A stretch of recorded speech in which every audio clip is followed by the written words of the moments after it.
আরজি করের ঘটনায় মুখ্যমন্ত্রীর পদত্যাগ দাবি শুভেন্দুর।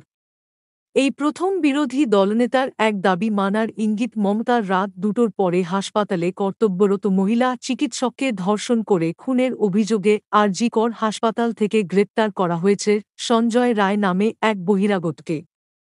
মুখ্যমন্ত্রী জানিয়েছেন, নিরাপত্তায় গাফিলতি ছিল কিনা তা খতিয়ে দেখা হবে। প্রসঙ্গত, শুক্রবার গভীর রাতে সঞ্জয় রায় নামে এক যুবককে গ্রেপ্তার করা হয়েছে। আরজি করের ৪ তলায় যে সেমিনার রুমে মহিলা চিকিৎসকের মৃতদেহ পড়েছিল সেখানে ছেড়ে হেডফোন পাওয়া যায়। এছাড়াও ২ ও ৩ তলার মধ্যে থাকা করিডোরের সিসিটিভিতে রাত ২টোর পরে সঞ্জয় রায়কে দেখতে পাওয়া যায়। পরে পুলিশ আধিকারিকরা খোঁজ নিয়ে জানতে পারেন সঞ্জয় রায় রোগী ভর্তি করে থাকে, ফলে তিনি বহিরাগত হলেও হাসপাতালে পরিচিত মুখ। জিজ্ঞাসাবাদে সঞ্জয় রায় জানায়, সে রাতে রোগীর কাছে গিয়েছিল। কিন্তু নির্দিষ্ট রোগীকে পুলিশ জিজ্ঞাসাবাদে জানতে পারে সঞ্জয় রায় ওই রাতে সেখানে যায়নি।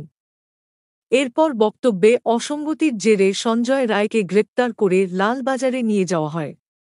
এদিন সকাল থেকে বিভিন্ন হাসপাতালে জুনিয়র চিকিৎসকরা কর্মবিরতি পালন করছেন। এ ব্যাপারে মুখ্যমন্ত্রী জানিয়েছেন, তিনি চিকিৎসকদের দাবির সঙ্গে সহমত। শুক্রবার চিকিৎসকদের সব দাবি মানা হয়েছে বলে জানিয়েছেন তিনি। আর শনিবার চিকিৎসকদের করা দাবি মানার ইঙ্গিত করেন তিনি।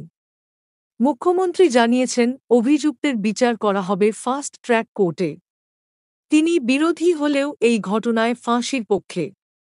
তিনি আরও বলেন, সরকারের কিছুই লুকোনোর নেই। তাই যে কোনো সংস্থাকে দিয়ে এই ঘটনার তদন্ত করানো যেতে পারে। এক সাক্ষাৎকারে মুখ্যমন্ত্রী মমতা বন্দ্যোপাধ্যায় বলেছেন, এই মৃত্যু খুবই অমানবিক, ন্যক্কারজনক, নৃশংস।